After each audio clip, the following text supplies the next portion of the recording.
Hello friends, let us take another problem of gamma function. This is again a typical kind of problem.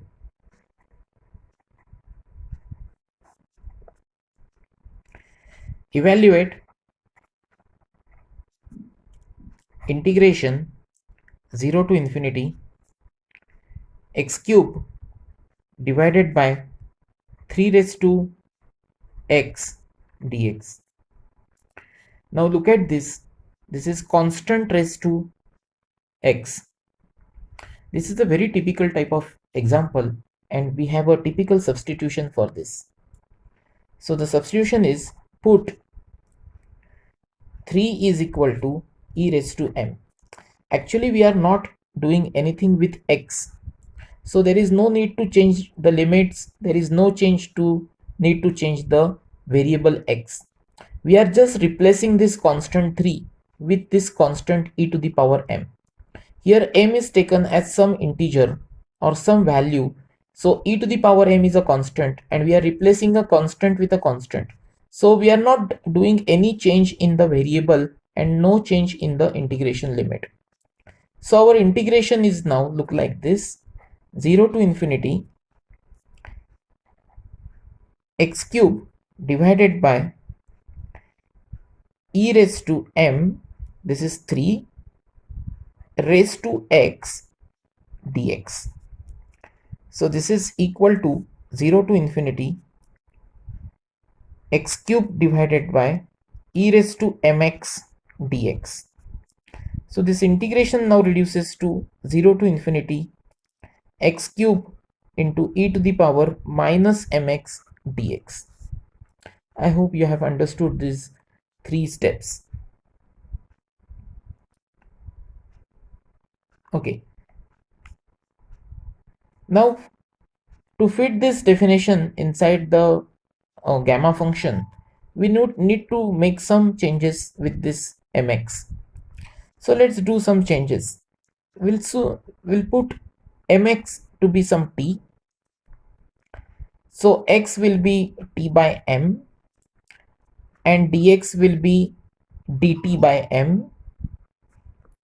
Now as x is 0, t will be 0, and x is infinity, t is infinity.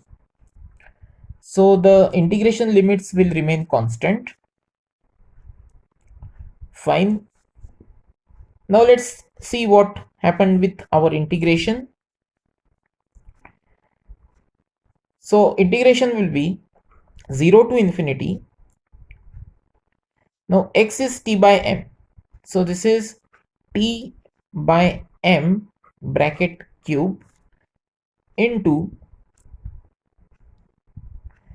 e raised to minus t dt by m, right? So now this m raised to 3 and this m we can take together outside and we can write this as m raised to 4 integral 0 to infinity t raised to 3 into e raised to minus t dt. Now if you look at this, this will be exactly fitted in the definition of gamma function, and hence we can solve this integration as integration is equal to 1 upon m raised to 4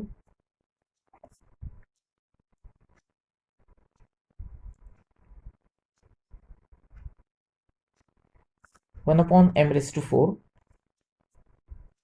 and if you look at this, this is now e to the power minus t raised to 3. So 3 is n minus 1. So n will be 4. So it is gamma 4, right? And therefore this will be 3 factorial by m raised to 4.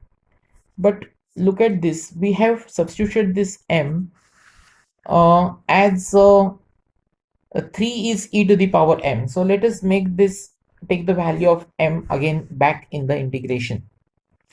Now since 3 is e to the power m, so m will be log 3, and therefore our integration reduces to 3 factorial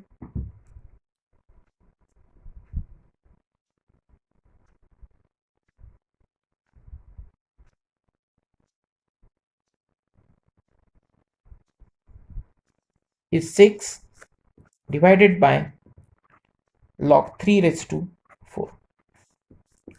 So this is the final value of integration that we have obtained. I hope you have understood these steps. Thank you.